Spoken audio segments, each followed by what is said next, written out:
ବିଜେଡିରୁ ମୋହନା ବିଧାନସଭା ଟିକେଟ ପାଇବା ପରେ ଆଜି ଅନ୍ତର୍ଯାମୀ ଗମାଙ୍ଗ ମା ତାରାତାରିଣୀଙ୍କ ପୀଠରେ ପହଞ୍ଚିଥିଲେ। ମାଙ୍କୁ ଦର୍ଶନ କରିବା ସହ ପୂଜା ଅର୍ଚ୍ଚନା କରିଥିଲେ। ମନ୍ଦିରରେ ରହିଥିବା ପୂଜକମାନେ ଅନ୍ତର୍ଯାମୀଙ୍କ ନିମନ୍ତେ ସ୍ୱତନ୍ତ୍ର ଭାବେ ପୂଜା ଅର୍ଚ୍ଚନା କରିଥିଲେ। ମାଙ୍କୁ ଦର୍ଶନ କରିବା ସହ ଆଶୀଷ ନେଇ ଖୁସି ଥିବାବେଳେ ମାଙ୍କ ଆଶୀର୍ବାଦ ନେଇ ପ୍ରଚାର ମୈଦାନକୁ ନେଇ ଓହ୍ଲାଇବେ ବୋଲି କହିଛନ୍ତି ଅନ୍ତର୍ଯାମୀ। ରାଜ୍ୟ ସରକାରଙ୍କ ଶୁଭ ଦୃଷ୍ଟିରୁ ମାଙ୍କ ମନ୍ଦିର ଉନ୍ନତିକରଣ ହୋଇଛି। ଆଉ ଏହି ଉନ୍ନତିକରଣ କେବଳ ମା ତାରାତାରିଣୀଙ୍କ ପୀଠ ନୁହେଁ ବରଂ ସବୁ ଜିଲ୍ଲାରେ ମୁଖ୍ୟମନ୍ତ୍ରୀଙ୍କ ତତ୍ତ୍ୱାବଧାନ ବିଭିନ୍ନ କ୍ଷେତ୍ରରେ ଉନ୍ନତି କରାଯାଇ ପାରିଛି। ତେଣୁ ଆଗାମୀ ଦିନରେ ମାଙ୍କ ଆଶୀର୍ବାଦ ଦ୍ୱାରା ନିଶ୍ଚିତ ଭାବେ ବିଜୟ ଲାଭ କରିବି ବୋଲି ମଧ୍ୟ କହିଛନ୍ତି ଅନ୍ତର୍ଯାମୀ।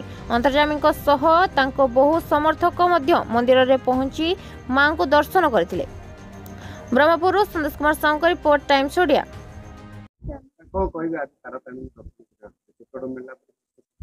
मोर सौभाग्य आज माँ तारातारिणी पीठरे पहुँची पारिछि।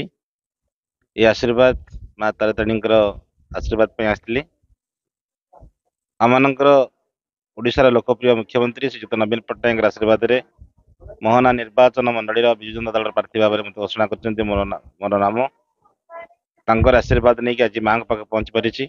निश्चित भाव में ओडिशार लोकप्रिय मुख्यमंत्री नवीन पट्टनायक विकास वार्ता को घरे घरे पहुँची, गाँ गाँव में पहुँची, प्रत्येक अंचल पहुँची, साधारण जनता ग्रामांचल बसवास कर साधारण गरीब श्रेणी लोक ओडिशा सरकार जनहितकार योजना गुड़िक घरे घरे पहुँचेबा निश्चित भाव में बहुत संख्यार विजय हासिल करूँ या मोर दृढ़ निष्पत्ति।